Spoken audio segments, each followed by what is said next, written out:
तो आजकल की बिजी शेड्यूल के अंदर गार्डनिंग करना और हर एक प्लांट को सही तरीके से फर्टिलाइज़र देना पॉसिबल नहीं हो पाता है, जिससे हमारे प्लांटों की ग्रोथ में भी इफ़ेक्ट पड़ता है। इसलिए हम हमारे प्लांटों की सही ग्रोथ इसको दे नहीं पाते हैं। इनको सही तरीके से ग्रोथ में लाने के लिए इनको टाइम टू टाइम फर्टिलाइज़र देने की बजाय मैं आप सबको आज एक ऐसा ट्रिक बताऊंगा जिससे आपकी ये हेडेक नहीं रहेगा और आपकी प्लांटों को भी सही मायने में फर्टिलाइज़र भी मिल जाएगा और इनको सही तरीके से ग्रोथ भी मिलेगा। दोस्तों, ये ट्रिक आप इंडोर से लेकर आउटडोर तक हर एक प्लांट पर आजमा सकते हैं, जिससे आपकी हर एक प्लांट की ग्रोथ बहुत ही अच्छा देखने को आपको मिलेगा। तो चलिए दोस्तों, आज का ये वीडियो शुरू करते हैं।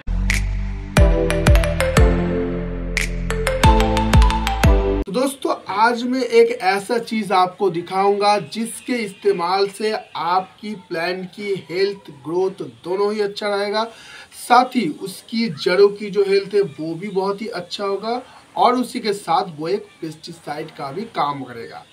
तो दोस्तों, वो चीज़ क्या है, चलिए देखते हैं। वो चीज़ है दोस्तों माचिस।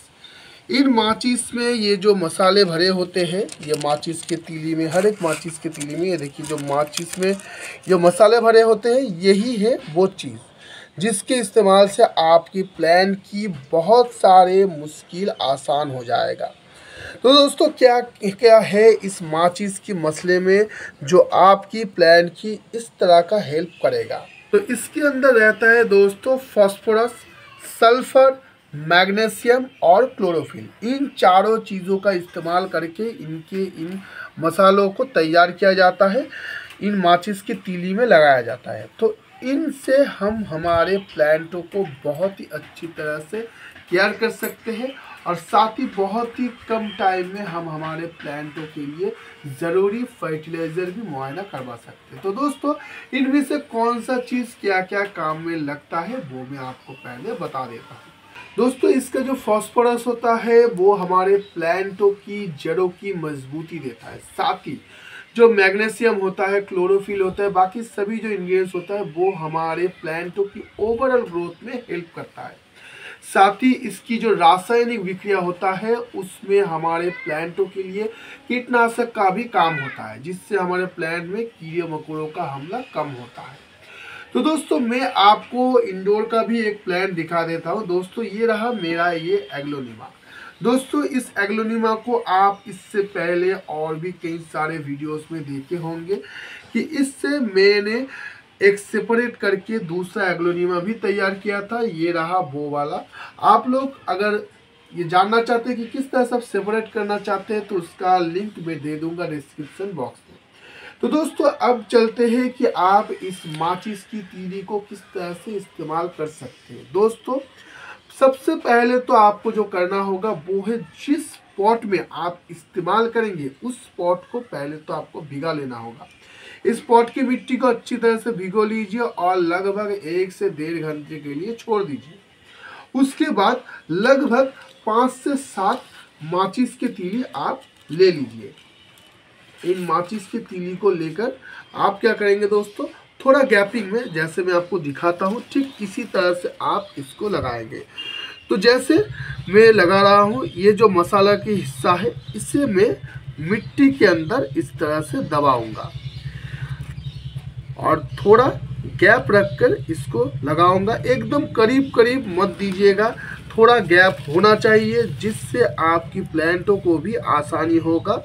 तो दोस्तों, इस तरह से देखिए दोस्तों, मैं कितनी ज़्यादा गैपिंग में इनको लगा रहा हूँ। ठीक इसी तरह से आप गैप में इस तरह से दबा कर लगा दीजिएगा। तो दोस्तों, हो गया ये। हम इस तरह से हमारे पॉट में इसको लगा देंगे। ये 6 इंच का पॉट है, इसीलिए मैं 5 तीली लिया है। अगर इससे बड़ा पॉट होगा, यानी कि 8 इंच या फिर 10 इंच का पॉट अगर होगा, तो आप उसमें 7 से लेकर 10 तीली तक इस्तेमाल आप कर सकते हैं। तो अब चलते हैं कि आप इनको कितने दिनों तक पॉट के अंदर रखेंगे। दोस्तों, आप इन्हें 10 दिनों तक पॉट के अंदर रखेंगे। उस बीच जिस तरह से आप रेगुलर बेसिक में हो या फिर हफ्ते में 1 या 2 बार, जिस प्लांट को जिस हिसाब से आप पानी डालते हैं उसी हिसाब से आप पानी डालते रहिएगा। दोस्तों 10 दिन बाद आप इनको इसमें से निकाल दीजिएगा और उसके बाद लगभग 1 से 2 हफ्ते का गैप देकर उसके बाद फिर आप इस प्रोसेस को आजमाइएगा। इस गैपिंग को इसलिए मैं देने के लिए कह रहा हूँ क्योंकि लगातार अगर आप ये काम करेंगे तो उसमें आपकी प्लांट की नुकसान हो सकता है। तो इसीलिए एक बार इसको करने के बाद लगभग 10 दिनों तक रखिएगा। उसके बाद लगभग 1 से 2 हफ्ते का गैप रखने के बाद फिर से आप इस तरह से माचिस की तीली का इस्तेमाल कर सकते हैं। और इसी के साथ और एक बात का भी आपको ध्यान देना होगा। दोस्तों जब आप माचिस की तीली के इस्तेमाल कर रहे हैं तब आप दूसरे किसी भी तरह का फर्टिलाइज़र का इस्तेमाल नहीं करेंगे, नहीं तो आपकी प्लांट का नुकसान हो सकता है। क्योंकि अगर दूसरे किस्म का अगर आप फर्टिलाइज़र इसमें इस्तेमाल करेंगे तो इसके अंदर दूसरा रिएक्शन चालू हो सकता है। तो इसीलिए जब तक आप माचिस का तीली का इस्तेमाल कर रहे हैं तब तक किसी भी तरह का कोई फर्टिलाइज़र का इस्तेमाल मत कीजिएगा। माचिस की तीली निकाल लेने के बाद लगभग 2 हफ्ते जाने के बाद ही आप किसी दूसरे किस्म का फर्टिलाइज़र का इस्तेमाल करेंगे या फिर से माचिस की तीली का इस्तेमाल आप करेंगे। तो दोस्तों इसी तरह से आप अपने हर एक प्लांट का ख्याल रख सकते हैं। साथ ही दोस्तों अगर आपके पास इस तरह का छोटा प्लांट है, जैसे आप देख सकते हैं ये बहुत ही छोटा सा प्लांट है, तो इसके लिए आप लगभग 2 से 3 तीली का ही इस्तेमाल कीजिएगा, उससे ज़्यादा इस्तेमाल मत कीजिएगा। अगर प्लांट इस तरह का घना हो तो आप 5 तीली का इस्तेमाल कर सकते हैं या फिर बड़े पॉट होगा तो उससे ज़्यादा आप इस पर इस्तेमाल कर सकते हैं। तो दोस्तों इसी तरह से अगर आप ख्याल रखेंगे तो आपकी हर एक प्लांट की सही ग्रोथ होगा, साथ ही उसमें कीड़े मकोड़ा का हमला भी नहीं होगा। तो दोस्तों आज की वीडियो बस यहीं तक, मिलेंगे हम फिर दोस्तों अगले वीडियो में। तब तक के लिए देखते रहिएगा दोस्तों गार्डन नॉलेज जी के बाकी वीडियोस को। चलता हूँ दोस्तों।